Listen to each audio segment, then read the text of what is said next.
আমেরিকার এক বিস্তীর্ণ প্রান্তর। বছরটা ১৯১৮। যুদ্ধ শেষ। দেশ তখন অর্থনৈতিক অনিশ্চয়তায় ভরা। আর সেই অস্থির সময়েই জন্ম নেয় এক শিশু, যার চোখে ছিল এমন এক স্বপ্ন, যে স্বপ্ন একদিন বদলে দেবে গোটা ব্যবসা জগতের সংজ্ঞা। তার নাম স্যাম ওয়ালটন। সে জন্ম নেয় কিংফিশার, ওকলাহোমা নামের ছোট্ট এক শহরে। একটা জায়গা যেখানে মানুষ বেঁচে থাকে পরিশ্রমে, আর দিন শেষ হয় সূর্যাস্তের রঙে ভেসে। স্যামের বাবা টমাস ওয়ালটন একজন সাধারণ ফার্মার এবং লোন অ্যাপ্রেজার। মা ন্যান্সি লি দৃঢ়, বাস্তববাদী, যিনি ছোটবেলা থেকেই ছেলেকে শেখাতেন, কাজই তোমার পরিচয়। কিন্তু তখন আমেরিকা বদলে যাচ্ছিল। দ্য গ্রেট ডিপ্রেশন এসে যেন সব কিছু কেড়ে নিল। কৃষকরা হারাচ্ছে জমি, মানুষ হারাচ্ছে কাজ, এবং বেঁচে থাকার লড়াই যেন প্রতিদিনের রুটিন হয়ে উঠছে। সেই সময়েও এক কিশোর, স্যাম ওয়ালটন, প্রতিদিন সকালে পত্রিকা বিলি করত, শুধু নিজের খরচের জন্য নয়, বরং পরিবারের সংসারে কিছুটা সাহায্য করার জন্য।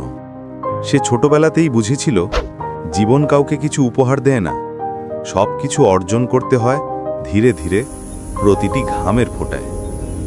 তার সেই সময়কার সবচেয়ে বড় স্বপ্ন ছিল একটাই, যে নিজের কিছু তৈরি করা, একটা দোকান যেখানে মানুষ আসবে হাসি মুখে আর ফিরে যাবে সন্তুষ্ট হয়ে।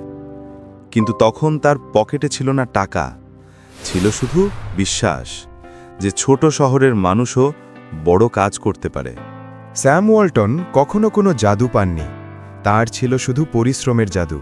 আর এই জাদুই একদিন তাকে নিয়ে যাবে এমন এক উচ্চতায়, যেখানে দাম, পণ্য আর মানুষ সবকিছুর নতুন সমীকরণ তৈরি হবে। ১৯৪০ সালে স্যাম ওয়ালটন কলেজ শেষ করলেন ইউনিভার্সিটি অফ মিজুরি থেকে, বিজনেস অ্যাডমিনিস্ট্রেশনে। তিনি ছিলেন এমন ছাত্র যে শুধু পড়াশোনায় নয়, নেতৃত্বেও এগিয়েছিলেন। কলেজ জীবনে তিনি বলতেন, যখন তুমি অন্যদের চেয়ে বেশি চেষ্টা করবে, তখনই তুমি আলাদা হয়ে উঠবে। এই লাইনটাই যেন তার জীবনমন্ত্র হয়ে গেল। সে তখনও জানত না, তার এই সাধারণ চিন্তা, এই ছোট্ট শহরের স্বপ্ন, একদিন পৃথিবীর সবচেয়ে বড় কোম্পানির ভিত্তি হয়ে উঠবে। একটি সাম্রাজ্য যেখানে লো প্রাইস মানে শুধু ব্যবসা নয়, মানুষের জীবনের অংশ। এটাই সেই শুরু, যেখানে ধুলোয় মিশে আছে এক বালকের স্বপ্নের বীজ, যার নাম স্যাম ওয়ালটন। বছরটা ১৯৪৫। দ্বিতীয় বিশ্বযুদ্ধ তখনই শেষ হয়েছে। আমেরিকা নতুন করে গড়ে উঠছে, অর্থনীতি জেগে উঠছে, মানুষ ফিরে পাচ্ছে আশা। আর সেই সময় এক যুবক নিজের জীবনের প্রথম বড় ঝুঁকিটা নিল। তার নাম স্যাম ওয়ালটন। বয়স তখন মাত্র ২৭। হাতে সামান্য কিছু টাকা আর অগাধ আত্মবিশ্বাস নিয়ে সে খুলে ফেলল নিজের প্রথম দোকান, বেন ফ্র্যাঙ্কলিন ভ্যারাইটি স্টোর, আরকানসসের ছোট্ট শহর নিউপোর্টে। স্যাংয়ের চোখে তখন শুধু একটাই লক্ষ্য, মানুষকে ভালো পণ্য দিতে হবে কম দামে। এই কথাটাই তার ব্যবসার আত্মা হয়ে উঠল। সে দিন-রাত দোকানে থাকত, গ্রাহকদের সাথে কথা বলতো, তাদের চাহিদা বুঝত, আর প্রতিটি সিদ্ধান্ত নিত মানুষের দিক থেকেই। মাত্র ৫ বছরের মধ্যেই তার দোকান হয়ে উঠল আশেপাশের সবচেয়ে সফল ব্যবসা। বিক্রি হচ্ছিল রেকর্ড পরিমাণে, আর নিউপোর্টের মানুষরা বলতে শুরু করল, ওয়ালটন স্টোর মানেই সস্তায় ভালো জিনিস। কিন্তু যত দ্রুত সে উঠছিল, ঠিক তত দ্রুতই ভাগ্য তাকে নিচে নামিয়ে আনবে। স্যাম ভুলে গিয়েছিলেন একটি জিনিস, দোকানটি তিনি ভাড়া নিয়েছিলেন, এবং লিজ ছিল মাত্র ৫ বছরের জন্য। যখন সময় শেষ হলো, মালিক দোকানটি ফেরত নিলেন, আর স্যামকে দিলেন একটাই ধাক্কা। তিনি এখন দোকানবিহীন একজন ব্যবসায়ী। অনেকেই ভাবল, এই ছেলেটার স্বপ্ন এখানেই শেষ। কিন্তু স্যাম ওয়ালটন হাল ছাড়ার মানুষ ছিলেন না। তিনি নিজের ডায়েরিতে লিখেছিলেন, failure taught me that I had to own my future, not rented. অর্থাৎ ব্যর্থতা আমাকে শিখিয়েছে নিজের ভবিষ্যৎ ভাড়া নেওয়া যায় না, তাকে নিজের করতে হয়। তিনি নতুন করে শুরু করলেন, এইবার নিজের হাতে গড়া, নিজের মালিকানার দোকান। বছরটা ১৯৫০।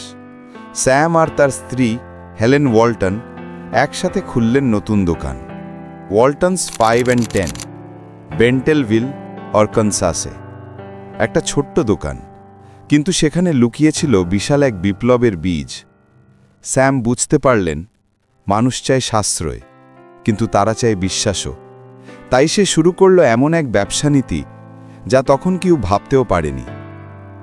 বেশি বিক্রি করো, কম দামে দাও, অর্থাৎ লাভ হবে পরিমাণে, দামে নয়। এই নীতিই পরবর্তীতে হয়ে উঠবে ওয়ালমার্টের মূল মন্ত্র, save money, live better. Sam Walton মানুষকে শেখালেন যে ব্যবসা মানে শুধু লাভ নয়, এটা মানুষের জীবনে পরিবর্তন আনার এক উপায়ও হতে পারে। এই ছিল সূচনা, এক স্বপ্নের, এক দৃষ্টিভঙ্গির, যা জন্ম দিয়েছে ইতিহাসের সবচেয়ে বড় খুচরা সাম্রাজ্যকে। কিন্তু এটা কেবল শুরু, কারণ স্যাম ওয়ালটনের যাত্রা এখনও শেষ হয়নি।